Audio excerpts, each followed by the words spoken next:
I want to talk about The Breakfast Club without talking about the things we're probably all aware of. We know this is a film about archetypes on some level. These 5 characters: the brain, the athlete, the basket case, the princess, and the criminal. We know this is a film about how people get stuffed into rigid categories that don't fully encapsulate them. But what we found out is that each one of us is a brain, and an athlete, And a basket case. A princess. and a criminal. The Breakfast Club is a film about 5 kids who all have detention on a Saturday for various different reasons. As a result, they're supposed to sit in the school library and write an essay on who they think they are. As the film goes on, they talk and connect and end up a close-knit group who each learn more about themselves. What I do want to talk about, because this will be the focus of the scene I analyse, is the character Alison. And let me just say, the actress who plays Alison is brilliant in this film. Ally Sheedy, I think she's called. You see, she has this jolty way of moving and talking where it feels like the stuff she says and does just explodes out of her without intention. I don't have to run away and live in the street. I can run away and I can go to the ocean, I can go to the country, I can go to the mountains, I could go to Israel, Africa, Afghanistan. Like she's in battle with herself over whether to speak or to stay silent. Part of her journey across this film is finding the capability to speak, because she's completely mute for most of the first hour of this film. She doesn't talk, sir. Then when she starts to talk, it's got this jolty feel to it, and then she slowly finds her way into the group, and by the end she's changed her appearance from black colours to white, which is symbolically shedding her hard exterior to dare reveal the fragile person beneath. The other thing you see in her acting though is these odd movements of hers, which I'm just gonna call faces of pleasure. You know, she bites her bottom lip a lot as she talks, and just watch what she does with her face here as she sits down.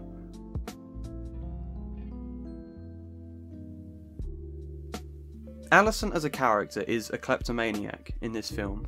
She enjoys stealing things, and that's what's being revealed in this moment here of the film. She walks over triumphantly, announcing that she knows Brian's social security number and all sorts else because she stole his wallet.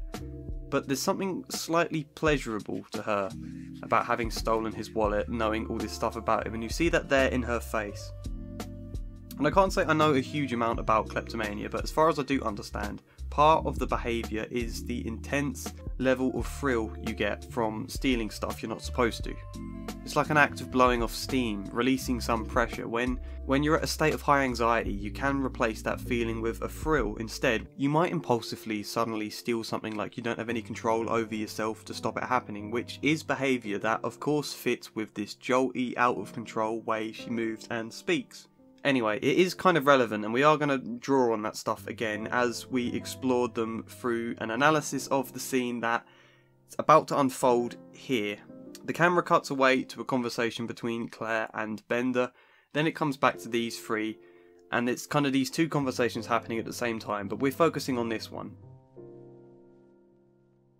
Firstly, she's positioned right out on the very end of the sofa, leaned forwards, clutching her bag tight beneath both arms like it's precious. The complete opposite to everyone else who are happily rummaging through each other's bags. Alison finds that level of opening up difficult. She spent half the film keeping her distance from everyone else, and your school bag is a very personal object in many ways.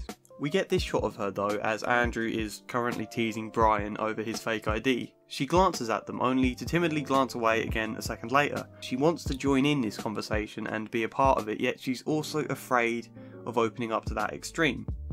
I doubt she would take kindly to Andrew teasing her the way he's currently teasing Brian, even if it is done very friendly. Anyway, she's sitting there like she's rehearsing what she wants to say to them in her mind, and when there's a pause she speaks, but she doesn't dare to make eye contact. You want to see what's in my bag? No. Of course they say no, because Alison had been this weird kid who cultivates this image of herself as a basket case, and who deliberately keeps a distance from people.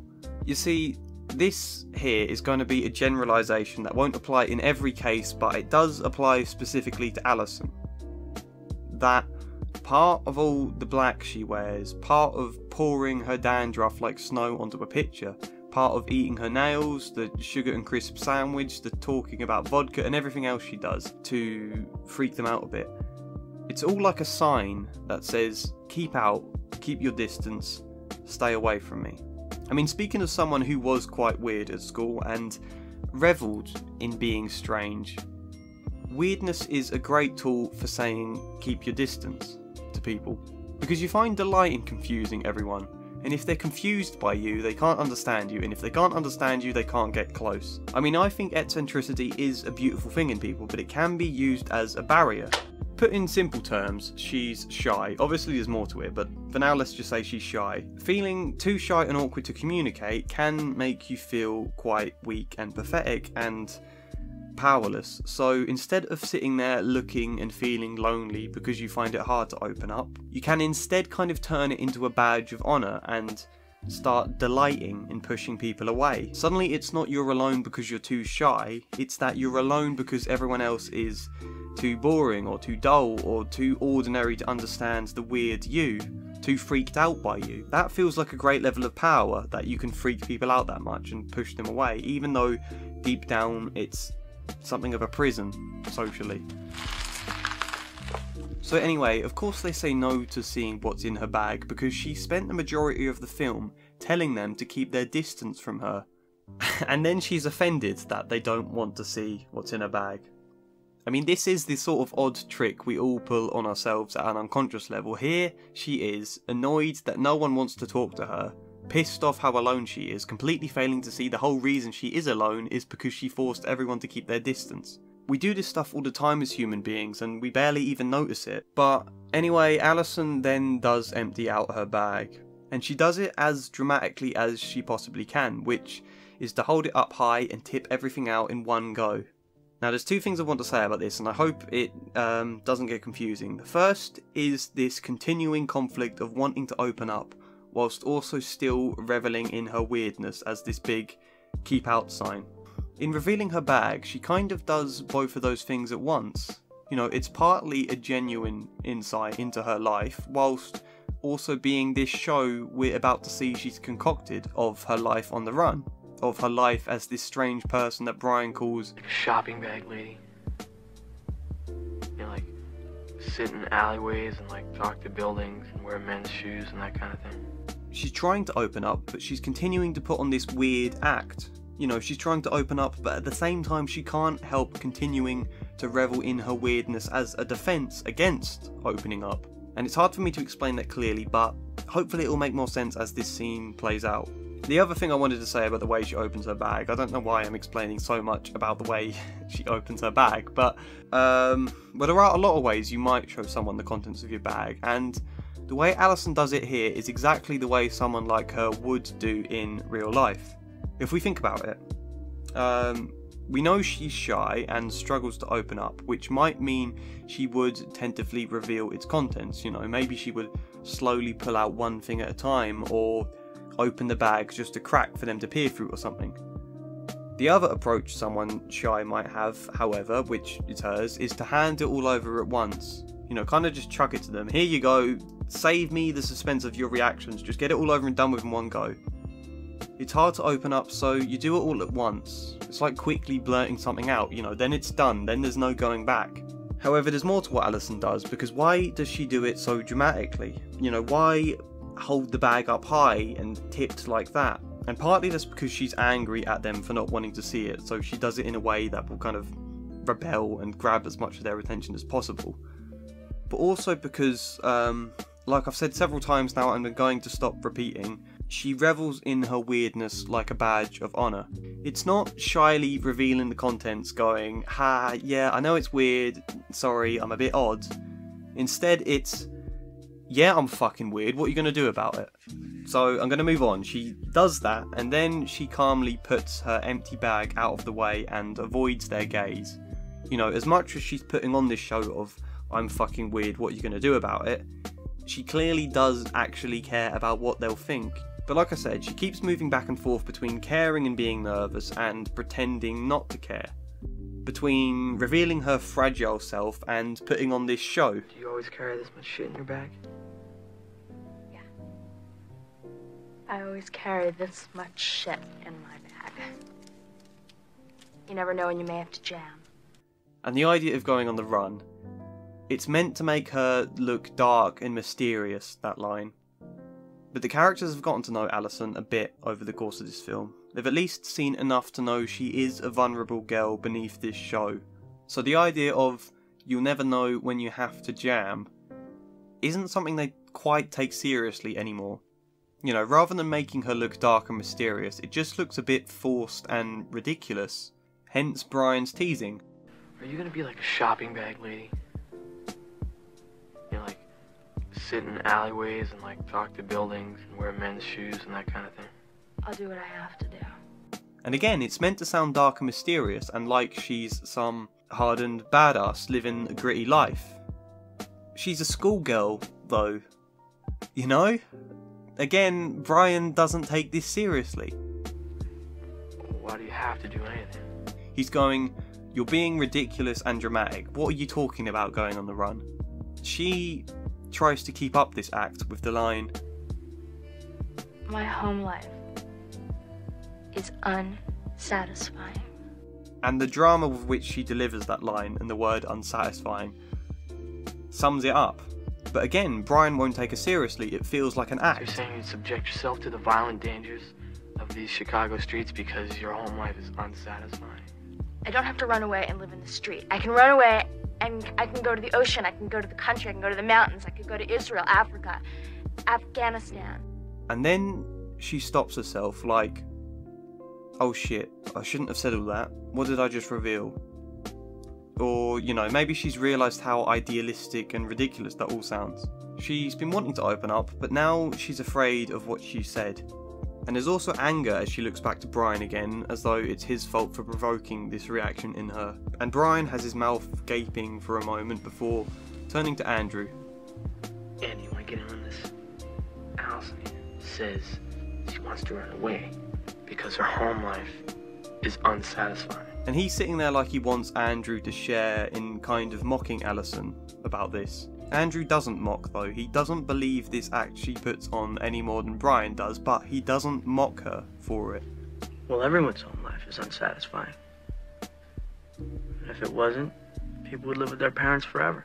Yeah, I understand, but I think hers goes beyond what guys like you and me consider normal unsatisfying. And now is the moment Allison decides she's had enough of this conversation. She tells them, Never mind, forget it, everything's cool. and you see, Allison could put up with Brian's mockery.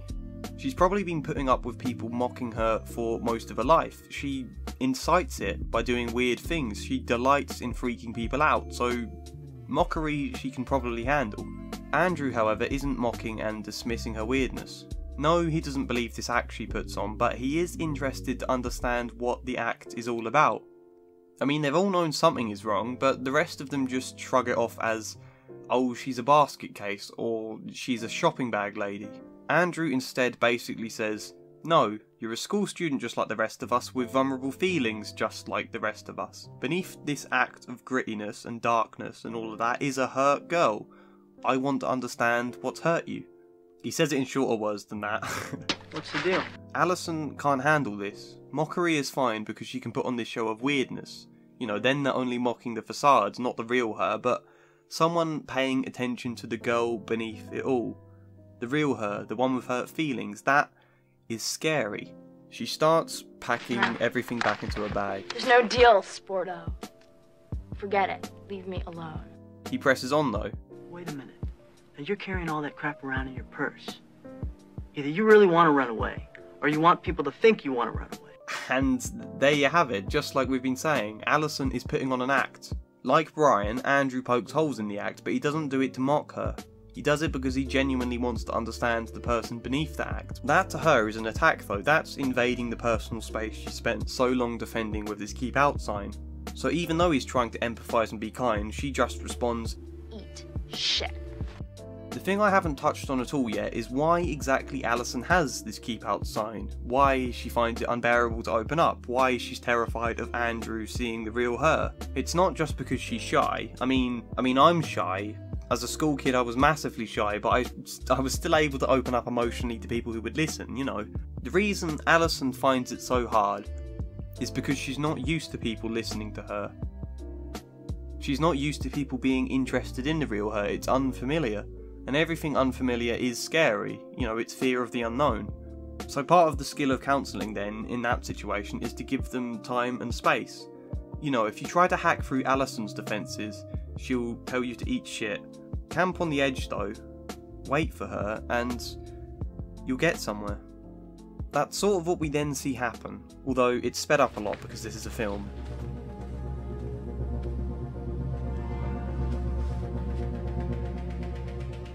Hey. You want to talk? No. Why not? Go away. Where do you want me to go? Go away. And I like this bit because she's told him to go away, yet when he actually does, she wants him to come back.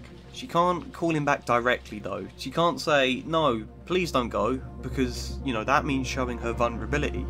Something she doesn't want to do, so instead she calls him back by attacking him. You have problems. Oh, I have problems. You do everything everybody ever tells you to do. That is a problem. You see?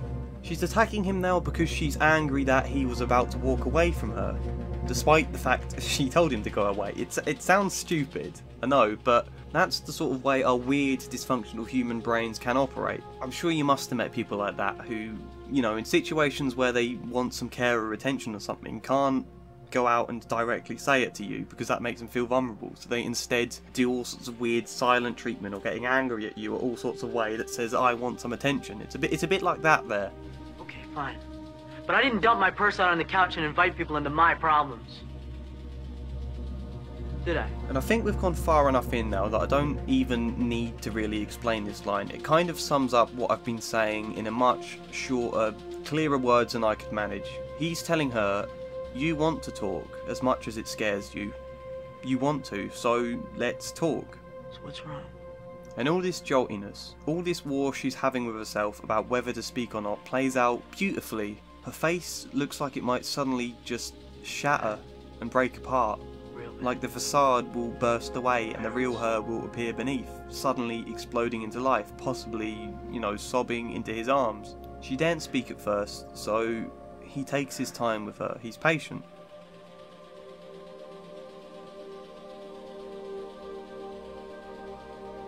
Yeah. And Andrew takes his time again. He thinks about what she just said. You know, he dwells on the emotion for a moment, properly taking it in. What did they do to you? They ignore me. Yeah, is all Andrew knows to say. And he doesn't have to say anything more, because what's important for Alison is simply the experience of being listened to. She's not used to that. You know, Andrew hasn't ignored her. It's a heartbreaking scene, and that's it. That's the end there, because Andrew doesn't need to say anything more, so the scene can finish now. This is the moment Alison lets her facade drop. It will come back again at times, of course it will, it's her defence, but she puts it down for a bit there, and discovered it was okay, it was safe to do so. So as a result of that, it will come down more in the future. She'll get more used to it and more confident with letting the facade fall. And as you'd expect, it's following this moment in the film that she really becomes part of the group now, as valuable a part as everyone else, until at the film's conclusion, in a kind of symbolic sense, she does manage to do away with the defence altogether.